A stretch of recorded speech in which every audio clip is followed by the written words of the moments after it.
You're 29 years old, sitting in a hospital room, your head freshly bandaged from your third brain surgery in 6 months. Your husband is by your side, holding your hand as you drift in and out of consciousness. You've spent the last decade connecting thousands of people with their departed loved ones, bringing comfort to the grieving and hope to the brokenhearted. You've sat across from Hollywood's biggest stars, delivering messages from beyond that have left them in tears. But right now, in this moment, you're not Hollywood's youngest medium. You're not the boy wonder who defied all odds. You're just Tyler Henry, a young man fighting a battle that most people don't even know about. And this battle? It started long before the fame, long before the cameras, long before anyone knew his name. This is the story behind the perfectly styled hair and designer clothes. This is the dark secret that Tyler Henry has been carrying since he was just 18 years old. A secret that threatens everything he's built, everything he believes in, and everything he represents to millions of people around the world. Tyler Henry Colwyn wasn't supposed to be famous. Born on January 13th, 1996, in the small agricultural town of Hanford, California, Tyler grew up about as far from the Hollywood spotlight as you could possibly get. Hanford is the kind of place where everyone knows everyone, where Friday night football games are the biggest event of the week, and where dreams of stardom are generally reserved for daydreams, not reality. Tyler's childhood was, by most accounts, perfectly ordinary. He went to school, hung out with friends, and lived the typical life of a kid in rural Central California. His mother, Teresa Colwyn, worked tirelessly to provide for Tyler, raising him primarily on her own in a modest home where money was tight but love was abundant. There were no signs that this quiet, somewhat shy boy would one day become one of the most controversial and celebrated figures in the paranormal world. No indication that he would sit across from the likes of the Kardashians, delivering messages that would be watched by millions. Nothing suggested that his name would become synonymous with mediumship in the 21st century. But then came the night that changed everything. Tyler was just 10 years old when he woke up in the middle of the night with what he describes as an overwhelming knowingness. It wasn't a dream. It wasn't his imagination running wild. It was something different, something he'd never experienced before. In that moment, lying in his childhood bed in that small California town, Tyler had a vivid premonition that his grandmother was going to die. The feeling was so intense, so undeniable, that it shook him to his core. He saw it clearly, like a memory of something that hadn't happened yet. His grandmother would suffer a brain aneurysm. She would pass away suddenly, without warning. And there was nothing anyone could do to stop it. Tyler tried to tell himself it was just a bad dream, that maybe he'd watched too much television or let his imagination get the better of him. But the feeling wouldn't go away. It stayed with him, heavy and persistent, like a weight he couldn't shake. He didn't know what to do with this information. How do you tell your family that you've seen someone's death? How do you explain something you don't even understand yourself? So Tyler kept quiet, holding on to this terrible knowledge, hoping against hope that he was wrong. But he wasn't wrong. Days later, Tyler's grandmother suddenly collapsed from a brain aneurysm, exactly as he had foreseen. She died shortly after, leaving the family devastated and Tyler completely bewildered by what had happened. While his family mourned, Tyler grappled with a terrifying realization. He had known. Somehow, in some way that defied all logical explanation, he had known this was going to happen. And if he could know this, what else could he know? What other terrible things might he see? For many kids, such an experience might have been traumatic enough to suppress, to push down deep and never speak of again. But for Tyler, it was the beginning of something he couldn't ignore. After his grandmother's death, Tyler began experiencing what he describes as communications from those who had passed away. These weren't Hollywood-style apparitions or dramatic supernatural encounters. Instead, Tyler would get impressions, feelings, and images that he couldn't explain. He would know things about deceased people that he had no way of knowing. He would receive messages that seemed to come from beyond, messages that were eerily specific and deeply personal. At first, Tyler kept these experiences mostly to himself. In a small town like Hanford, being different isn't always celebrated. The last thing a young teenager wants is to be labeled as weird or crazy. But the experiences kept coming, growing stronger and more frequent. Tyler couldn't ignore them, and eventually he couldn't keep them hidden. He started doing readings for classmates, then friends of friends, then people in the community who had heard about this kid with an unusual gift.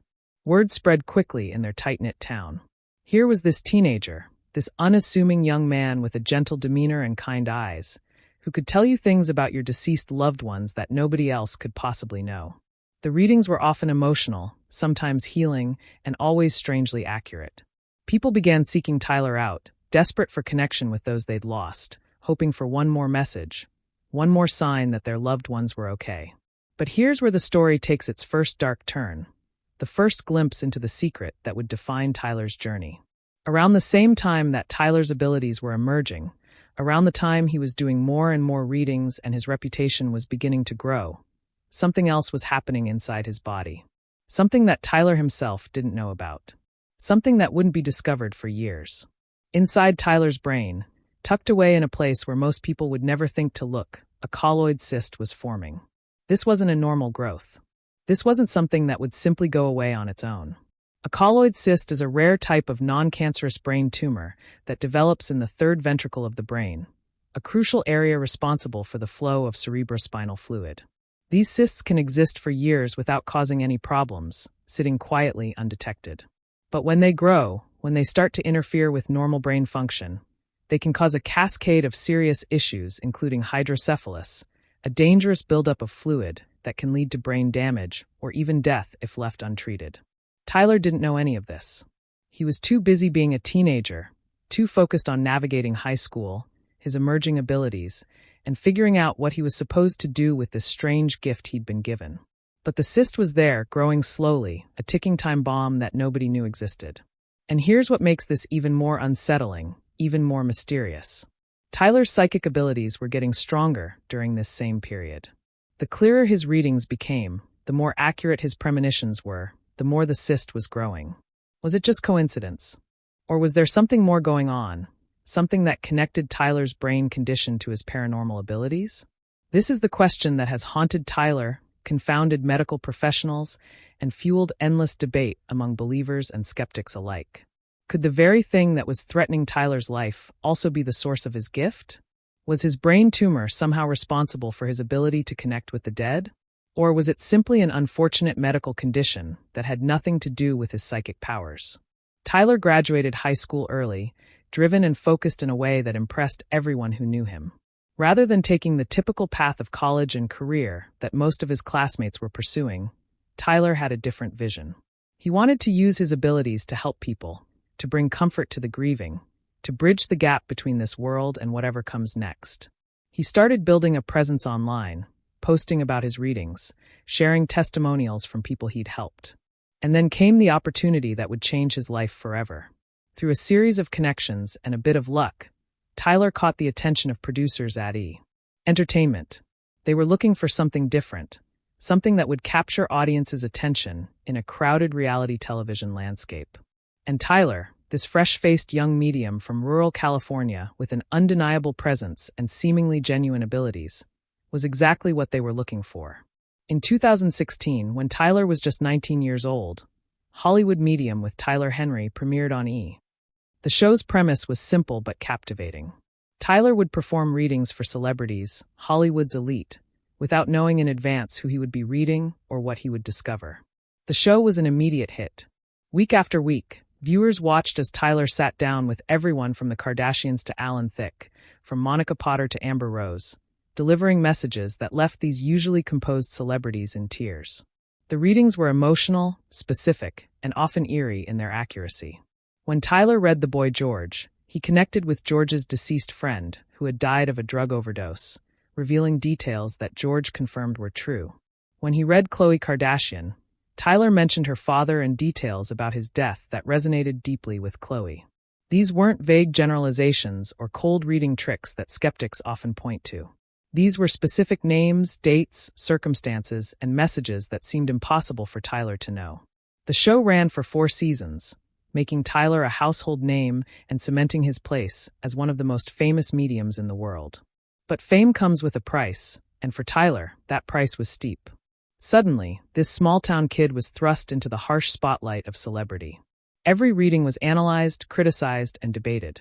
Skeptics came out in force, determined to expose Tyler as a fraud. They claimed he used cold reading techniques, that he researched his clients beforehand, that the show was edited to make him look more accurate than he really was. The Committee for Skeptical Inquiry, a prominent organization dedicated to debunking paranormal claims, published multiple articles dissecting Tyler's readings and arguing that there was nothing supernatural about his abilities. Mark Edward, a professional mentalist and magic consultant, was one of Tyler's most vocal critics. He argued that Tyler employed classic cold reading techniques, making general statements and then following the client's reactions to narrow down specifics. He pointed out instances where Tyler's readings seemed to miss the mark, moments that were conveniently edited out of the televised episodes. Susan Jerbick, founder of the Guerrilla Skepticism on Wikipedia project, went even further, suggesting that Tyler and his team might be conducting extensive background research on clients before readings, a practice known as hot reading in the skeptic community. She documented instances where information Tyler revealed could have been found through simple internet searches or publicly available records. The criticism was relentless, and for someone as young as Tyler, it must have been overwhelming. But Tyler maintained his composure, consistently stating that his abilities were real, that he couldn't explain exactly how they worked, but that they came from a genuine place of wanting to help people heal and find closure. And then, when Tyler was just 18 years old, the dark secret began to reveal itself. Tyler started experiencing symptoms that couldn't be ignored. Headaches that wouldn't go away. Moments of confusion and fogginess that seemed to come out of nowhere. Difficulty concentrating and occasional trouble with word recall. At first, he tried to push through it, to convince himself it was just stress from the show, from the criticism, from the demands of sudden fame. But the symptoms persisted, and eventually Tyler sought medical attention. What the doctors found would have been terrifying for anyone, but for Tyler, it carried an extra layer of complexity. They discovered the colloid cyst in his brain, the same cyst that had likely been growing for years, possibly since childhood. The diagnosis was clear. Tyler needed brain surgery. There was no other option. If left untreated, the cyst could cause irreversible brain damage or death. So at 18 years old, just as his career was taking off, just as millions of people were starting to know his name, Tyler underwent his first brain surgery to remove the cyst and alleviate the hydrocephalus it was causing. The surgery was successful, and Tyler recovered. But the question that nobody could answer, the question that Tyler himself grappled with in the quiet moments when the cameras weren't rolling, was this: what would happen to his abilities? If the cyst was somehow connected to his psychic powers, would removing it mean losing his gift? Would the surgery that saved his life also end the career he'd built and the calling he felt so deeply connected to? In the immediate aftermath of that first surgery, Tyler noticed something strange. His abilities seemed different. Not gone, but changed. The impressions he received felt less clear, more difficult to interpret. He struggled in ways he hadn't struggled before. Was it just the recovery process, his brain healing from the trauma of surgery? Or was it something more permanent? Tyler didn't talk publicly about these struggles at the time. He couldn't. His entire career, his entire identity, was built around his abilities as a medium. Admitting that they might be compromised would have been professional suicide. So he continued working, continued doing readings, continued appearing on television, all while privately wondering if the thing that made him special was slipping away. But here's where the story gets even more complicated, even more unsettling. Over time, Tyler's abilities seemed to come back. Maybe they never really left. Maybe they had just been temporarily affected by the surgery and recovery. Tyler resumed his readings with the same accuracy and emotional impact that had made him famous. The show continued to be successful. His private reading waitlist grew to thousands of people, with some waiting years for an opportunity to sit down with Tyler. He published a book, Between Two Worlds, Lessons from the Other Side, which became a bestseller. He launched a Netflix series, Life After Death with Tyler Henry, which introduced him to an even wider audience. From the outside, everything looked perfect. Tyler was young, successful, famous, and helping people in profound ways. But inside, the dark secret was still there, lurking, waiting. Fast forward to 2025. Tyler is now 29 years old. He's been in a relationship with Clint Godwin, an artist and musician, for nearly 9 years. The two met in 2016 when Clint requested a reading from Tyler after seeing him on Keeping Up with the Kardashians. What started as a professional interaction quickly blossomed into romance, and Clint became not just Tyler's partner but his rock, his support system, his safe harbor in the chaotic world of fame and criticism. In May of 2025, Tyler and Clint got married in a beautiful ceremony at the Beverly Hills courthouse, surrounded by close friends and family. It should have been one of the happiest moments of Tyler's life. But there was a shadow hanging over the celebration, a shadow that Tyler was trying desperately to ignore. The symptoms had come back. The headaches, the fogginess, the difficulty with words and concentration. Tyler knew what it meant. The cyst was growing again. Despite the surgery he'd had at 18, despite the hope that it had been taken care of once and for all, the colloid cyst had returned. And this time, it was causing even more serious problems than before. Just weeks after his wedding, Tyler was back in the hospital, undergoing his second brain surgery in 7 years. The cyst had grown significantly, and the hydrocephalus had returned with a vengeance. Tyler described experiencing aphasia, a condition where he would lose words mid-sentence, unable to find the language to express what he was thinking. The fog in his mind was so thick that sometimes he could barely function. Clint watched in anguish as his newlywed husband struggled with basic cognitive tasks, knowing that another surgery was the only option. The surgery in May 2025 was successful, and Tyler began the long process of recovery once again. He shared updates with his followers on social media, trying to stay positive, trying to be brave. He talked about how grateful he was for modern medicine, for his medical team, for Clint's unwavering support. He posted photos from his hospital room, his head wrapped in bandages, his smile slightly strained but still there. His followers flooded the comments with well wishes, prayers, and expressions of love. Everyone hoped this would be the end of Tyler's medical journey, that he could finally put this dark chapter behind him and move forward with his life and career. But 6 months later, in November of 2025, the unthinkable happened. The symptoms returned yet again.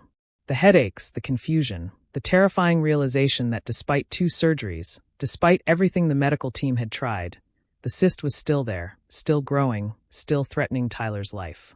On November 14, 2025, Clint posted a heartbreaking update on social media. Tyler was undergoing his 3rd brain surgery in less than 6 months. The cyst had continued to grow and release fluid, creating a situation that required immediate intervention. Tyler was back in the operating room, fighting once again for his health, for his future, for his very life. And this time, the reality was stark and unavoidable. This might not be the last surgery. This might be something Tyler has to deal with for the rest of his life. Recurring cysts, multiple surgeries, constant uncertainty about his health and future. The dark secret that Tyler had been living with for over a decade was now impossible to hide, impossible to ignore. But here's what makes Tyler's story so compelling, so heartbreaking, and so inspiring all at once. Through all of this, through 3 brain surgeries, through constant criticism from skeptics, through the pressure of fame and the weight of public scrutiny, Tyler has never stopped helping people. In 2024 alone, Tyler gave away over 700 private readings, many of them for free. He created a membership site where people could connect with him and access content designed to help them on their own spiritual journeys. He continued doing live shows, traveling across the country to bring his message of hope and connection to people who desperately needed it. And he did all of this while battling a medical condition that would have sidelined most people, that would have given anyone else an excuse to step back, to focus solely on their own health and recovery. But not Tyler. For him, the work is too important. The connection he provides is too meaningful. The healing he facilitates is too profound to walk away from, no matter what personal cost it might carry. Now let's talk about the elephant in the room, the question that everyone wants answered, but nobody quite knows how to ask. Is Tyler Henry's brain tumor connected to his psychic abilities? This isn't just idle speculation or tabloid fodder. This is a legitimate question that gets to the heart of some of humanity's biggest mysteries. How do psychic abilities work? Are they real at all? And if they are real, what causes them? Throughout history, there have been documented cases of people developing unusual abilities after brain injuries or neurological changes. There's a phenomenon called acquired savant syndrome, where people develop extraordinary skills following brain trauma or injury. Sudden musical genius, photographic memory, artistic brilliance. These abilities have been known to emerge after strokes, head injuries, or other neurological events. Could something similar be happening with Tyler? Could the colloid cyst in his brain, pressing on specific areas, creating unique patterns of neural activity, somehow be facilitating his ability to perceive information that most people can't access? Some neuroscientists have suggested that psychic phenomena, if real, might be related to unusual activity in the temporal lobes of the brain, the areas associated with memory, emotion, and sensory processing. Interestingly, Tyler's colloid cyst is located in the third ventricle, an area that could potentially affect temporal lobe function through changes in cerebrospinal fluid pressure and circulation. Could this be the mechanism behind Tyler's abilities? When the cyst grows and pressure builds, could it be creating a state of brain function that allows Tyler to access information in ways that most people can't? And when the cyst is surgically reduced, could that explain why his abilities seem to fluctuate? Tyler himself has pondered these questions, though he's careful not to claim definitively that his cyst is the source of his abilities. In interviews, he's described his gift as something he quiet moments, that feels separate from his physical body, something that comes from a place beyond medical explanation. But he's also acknowledged that the timing is strange, that the correlation between his medical condition and his abilities is something he thinks about, something that haunts him in the quiet moments. Here's what makes this even more complex. If Tyler's abilities are somehow linked to his brain condition, what does that mean for his future? If the cyst needs to be completely removed to save his life, would that mean losing the abilities that define him? It's a Sophie's choice that nobody should have to face. Your life or your gift. Your health or your purpose. Your survival or your identity. And it's a question that Tyler may eventually have to answer. Medical experts who have reviewed Tyler's case have noted that recurrent colloid cysts are notoriously difficult to treat. Because of their location deep in the brain, complete removal is risky and can cause serious complications. Many surgeons opt for partial removal or drainage, knowing that the cyst may grow back, but hoping to buy time and reduce immediate risk. This means that Tyler might be facing a future of multiple surgeries, ongoing medical management, and constant uncertainty about his health. It's a terrifying prospect for anyone, but especially for someone whose livelihood and sense of purpose are so tied to cognitive function and mental clarity. But there's another layer to this dark secret, one that Tyler has been more reluctant to discuss publicly, but that becomes impossible to ignore when you look at the full picture of his life and career. The emotional and psychological toll of carrying this secret has been immense.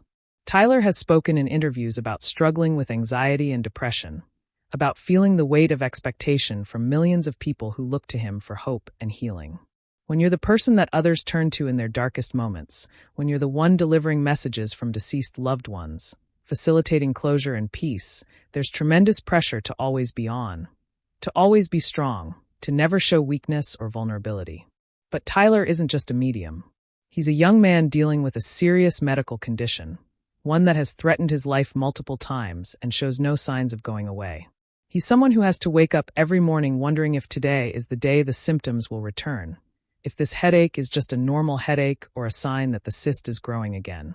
He's someone who has to plan his life and career around the very real possibility of needing emergency brain surgery at any moment.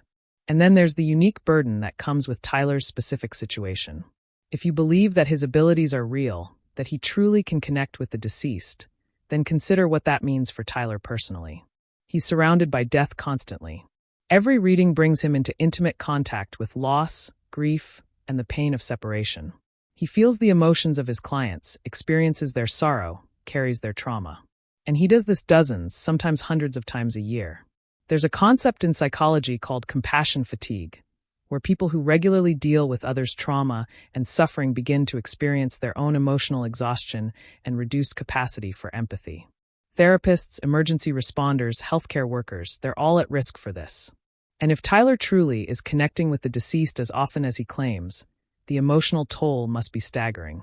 Now add to that his own mortality being called into question repeatedly, his own brushes with death through his medical condition, and you begin to see the full picture of what Tyler is carrying. It's not just a dark secret about a brain tumor. It's a complex web of physical, emotional, and existential challenges that would overwhelm most people. Yet Tyler continues. After his third surgery in November 2025, Tyler posted updates showing his recovery. The photos reveal a young man with a shaved head, surgical scars visible, but his eyes still bright, his smile still genuine. Clint, ever the devoted husband, documented Tyler's progress, sharing their journey with followers who have been anxiously waiting for news. And just days after the surgery, Tyler was already talking about getting back to work, about the readings he wanted to do, about the people waiting for his help. It's this resilience, this dedication to his purpose, even in the face of overwhelming personal challenges, that makes Tyler's story so compelling. Love him or hate him, believe in his abilities or dismiss them as cold reading tricks, you cannot deny that Tyler Henry is committed to what he does. He believes in it with a conviction that goes beyond fame or financial gain. He believes he has a purpose, a calling, and he's willing to risk everything, including his health, to fulfill it. So where does this leave us? What are we to make of Tyler Henry at 29, Hollywood's youngest medium, carrying this dark secret that threatens everything? The truth is, we don't have all the answers. We don't know if Tyler's brain condition is connected to his abilities. We don't know if he'll need more surgeries in the future, or if his condition will eventually stabilize. We don't know if the skeptics are right and Tyler is just an exceptionally skilled performer, or if believers are right and Tyler truly has access to something beyond our normal understanding. What we do know is this: Tyler Henry represents something that humanity has grappled with for millennia. The possibility of connection beyond death. The hope that our loved ones are still somehow with us, still aware, still able to reach out across the divide. Whether you believe Tyler is genuine or not, there's no denying that he provides comfort to grieving people. He helps families find closure. He facilitates healing in ways that traditional therapy or support systems sometimes can't. And now, knowing about his medical struggle, knowing about the dark secret he's been carrying, Tyler's work takes on an even deeper significance.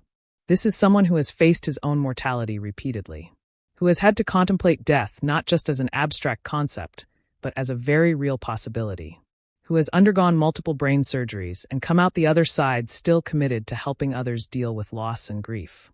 There's something profoundly meaningful about that, something that transcends the debate about whether psychic abilities are real. Here's the other thing that makes Tyler's story so captivating in 2025. We're living in an era of increasing scientific understanding of the brain, of consciousness, of the nature of reality itself.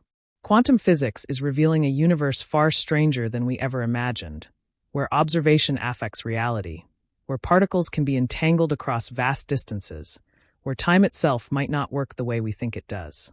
In this context, is it really so impossible that someone like Tyler might be able to access information in ways we don't yet understand? Scientists are increasingly open to the possibility that consciousness might not be generated solely by the brain, but might be something the brain receives or tunes into, like a radio picking up signals.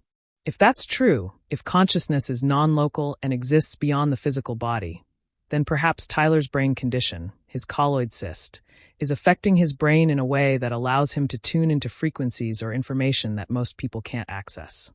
Maybe the cyst is applying pressure to areas of the brain that normally filter out this information, and Tyler's gift is actually a side effect of his medical condition. It's a fascinating theory, one that neither believers nor skeptics can definitively prove or disprove with our current level of understanding. But it's also a theory that carries troubling implications for Tyler personally. If his abilities are tied to his medical condition, then treating the condition might mean losing the abilities. And if those abilities define who Tyler is, if they're the core of his identity and purpose, then what does he do? What choice does he make when faced with that impossible decision? These are the questions that Tyler Henry is living with every single day. These are the thoughts that must keep him up at night, that must haunt him as he goes through yet another round of medical tests, yet another consultation with neurosurgeons about what to do next. And perhaps that's the real dark secret. Not just that Tyler has a brain tumor. Not just that he's had multiple surgeries. But that he's trapped in an impossible situation where his health and his purpose might be fundamentally at odds with each other. Where saving his life might mean losing the thing that makes his life meaningful. Where every surgery brings the fear not just of medical complications, but of waking up and discovering that the connection, the gift, the ability that has defined his entire adult life is simply gone. Imagine being in Tyler's position.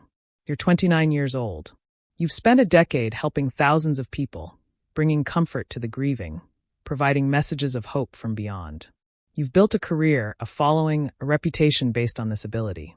And now you're facing a medical condition that might require increasingly aggressive treatment that could potentially affect your abilities or even end them entirely. What do? Do you prioritize your physical health and risk losing your purpose? Or do you risk your health to preserve the gift that allows you to help so many others? It's an ethical dilemma worthy of the deepest philosophical debate, and it's not hypothetical for Tyler. It's his daily reality. This is also where Tyler's critics might want to pause and reconsider their assumptions. If Tyler were simply a charlatan, if he were just using cold reading techniques and research to fake his abilities, would he really be putting himself through all of this?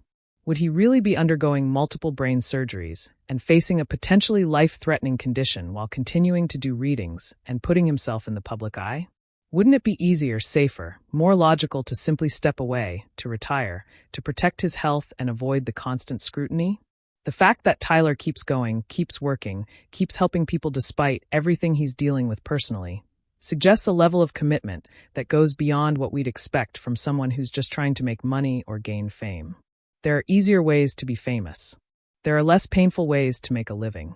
Tyler's persistence in the face of his medical challenges actually lends credibility to his claims that he genuinely believes in his abilities and feels a genuine calling to do this work. Now, that doesn't definitively prove his abilities are real. A skeptic could argue that Tyler is simply so convinced of his own abilities, so deeply bought into his own narrative, that he can't walk away even when it would be in his best interest to do so. But it does complicate the simple narrative that Tyler is just a con artist or fraud. There's something deeper going on here, something more complex than simple deception. Let's also talk about Tyler's relationship with Clint, because it's impossible to understand Tyler's journey without understanding the role that Clint has played. The two met in 2016, right as Tyler's career was taking off, right around the time that Tyler was dealing with the diagnosis of his brain cyst and facing his first surgery. Clint came into Tyler's life at a moment of tremendous vulnerability, and by all accounts, he's been Tyler's steadfast supporter through everything that's followed. In Tyler's social media posts, in interviews, in the behind-the-scenes glimpses we get of their relationship, it's clear that Clint is more than just Tyler's husband. He's his advocate, his caretaker, his emotional anchor in a world that often feels overwhelming and hostile. When Tyler is criticized, Clint defends him. When Tyler is hospitalized, Clint is there, documenting the journey and keeping followers updated. When Tyler is recovering from surgery, Clint is the one helping him through the difficult days and weeks of rehabilitation. And here's what's particularly poignant about their relationship in the context of Tyler's dark secret. Clint fell in love with Tyler, knowing about the brain condition, knowing that Tyler might need multiple surgeries, knowing that their future together came with medical uncertainty and potential tragedy. Clint chose to love Tyler anyway, to marry him anyway, to commit to being by his side no matter what comes. That's not the choice of someone who's in it for fame or money or superficial reasons. That's the choice of someone who sees Tyler for who he truly is, beyond the medium, beyond the celebrity, beyond the abilities and the controversies. That's the choice of someone who loves the person, not the persona. And in Tyler's darkest moments, when he's facing another surgery, another recovery, another round of uncertainty, that love must be the thing that keeps him going. The knowledge that whatever happens with his abilities, whatever happens with his health, whatever happens with his career, he is someone who loves him unconditionally and will be there no matter what. So as we approach the end of Tyler's story, at least this chapter of it, what conclusions can we draw? What lessons can we take from the journey of this 29-year-old medium carrying a dark secret that threatens everything he's built? Perhaps the first lesson is about the complexity of truth. Tyler Henry is neither purely a fraud nor purely a genuine psychic medium. He's a complicated human being with a gift that he genuinely believes in, operating in a field that's impossible to definitively prove or disprove, while dealing with a serious medical condition that may or may not be connected to his abilities. The world wants simple answers, clear categories, easy judgments. But reality is messy and complicated, and Tyler exists in that complicated space. The second lesson is about resilience. Whatever you believe about Tyler's abilities, you have to admire his determination to keep going despite overwhelming obstacles. 3 brain surgeries by age 29. Constant criticism and skepticism. The pressure of fame and public scrutiny. The fear of losing his abilities or his life. Through all of it, Tyler keeps showing up, keeps trying to help people, keeps believing in his purpose. That kind of resilience is rare and admirable regardless of the context. The third lesson is about the mystery of consciousness and the limits of our current understanding. We live in an age of incredible scientific advancement, but there's still so much we don't know about the brain, about consciousness, about the nature of reality itself. Tyler's story, his abilities whether real or perceived, and his medical condition that may or may not be connected to those abilities. All of it points to the vast frontiers of human experience that we haven't yet mapped. And perhaps that uncertainty, that mystery, is something we need to learn to be more comfortable with. The fourth lesson is about compassion. Whether you're a believer or a skeptic, whether you think Tyler is genuine or fraudulent, he's still a young man facing serious medical challenges while trying to help people who are grieving and lost. That deserves compassion. The people who come to Tyler for readings, whether they're being genuinely helped by psychic messages or by the therapeutic experience of believing they've connected with a lost loved one, they're people in pain seeking comfort. That deserves compassion too. We can have our debates about the reality of psychic phenomena without losing sight of the human beings at the center of these stories. And finally, Tyler's story teaches us about the price of purpose. Tyler has found something that he believes gives his life meaning, something that allows him to help others in profound ways. But that purpose has come with an enormous personal cost. The medical challenges, the public scrutiny, the emotional toll of constantly dealing with death and grief, the fear that the very thing that defines him might be taken away at any moment. It raises important questions about how much we should sacrifice for our sense of purpose, where the line is between dedication and self-destruction, and what it means to truly live a meaningful life. As of late November 2025, Tyler is recovering from his third brain surgery. The procedure was deemed successful by his medical team, and early reports suggest he's doing well. But everyone knows this might not be the last surgery. The cyst could grow back again. The symptoms could return. Tyler might face the same battle again in 6 months, in a year, in 5 years. Or he might get lucky, and this surgery might finally solve the problem for good. Nobody knows, and that uncertainty is something Tyler will have to live with, probably for the rest of his life. But here's what we do know. Tyler Henry at 29 has already lived a life more extraordinary than most people experience in 80 or 90 years. He's touched thousands of lives, brought comfort to the grieving, sparked important conversations about the nature of existence and consciousness, and faced down death multiple times while maintaining his commitment to helping others. He's built a successful career in one of the most difficult and controversial fields imaginable, weathered criticism that would have destroyed most people, and maintained his integrity and sense of purpose through challenges that would have given anyone else an excuse to give up. Whatever happens next in Tyler Henry's journey, whatever the future holds for his health, his abilities, and his career, his story will remain a fascinating chapter in our ongoing quest to understand the mysteries of consciousness, death, and what lies beyond. He's Hollywood's youngest medium, yes, but he's also so much more than that. He's a survivor, a believer, a healer, a husband, and a young man carrying a dark secret that has shaped his entire life in ways both terrible and profound. And maybe that's the point. Maybe the dark secret isn't really a secret at all, but simply the truth that we all carry. We're all walking around with our own hidden struggles, our own medical conditions, our own fears and uncertainties about the future. We're all trying to find purpose and meaning in a world that doesn't always make sense, trying to help others while dealing with our own pain, trying to figure out who we are and what we're supposed to do with the time we have. Tyler Henry just happens to be doing it in the spotlight, with cameras following his every move and millions of people watching, judging, criticizing, and praising his every action. So the next time you see Tyler Henry on television or social media, the next time you read an article about him or watch a clip of him doing a reading, remember the full picture. Remember the brain surgeries. Remember the recurring cyst. Remember the young man from Hanford, California, who had a premonition when he was 10 years old and has been trying to make sense of that gift ever since. Remember that he's fighting a battle most people don't see, carrying a burden most people can't imagine, and still showing up every day to try to help others find peace. Whether you believe in mediums or not, whether you think Tyler Henry is the real deal or the ultimate performer, that kind of dedication, that kind of courage in the face of overwhelming odds, that's something worth respecting. That's something worth acknowledging. Because at the end of the day, Tyler Henry's story isn't really about whether psychics are real or whether we can communicate with the dead. It's about a young man trying to live a meaningful life despite impossible circumstances, trying to help others despite his own pain, and trying to hold on to hope when every logical reason says he should give up. And in a world that often feels dark and hopeless, in a time when we're all searching for meaning and connection, maybe that's the real gift that Tyler Henry offers. Not messages from the dead, but a reminder that resilience is possible, that purpose can be found even in the darkest circumstances, and that the human spirit can endure far more than we ever thought possible. That's the dark secret behind Hollywood's youngest medium. It's not just about a brain tumor or recurring surgeries or the possibility that his gift and his medical condition are connected. It's about the price of meaning, the cost of purpose, and the extraordinary courage it takes to keep going when everything is falling apart. And Tyler Henry, at just 29 years old, has already paid that price 1,000 times over.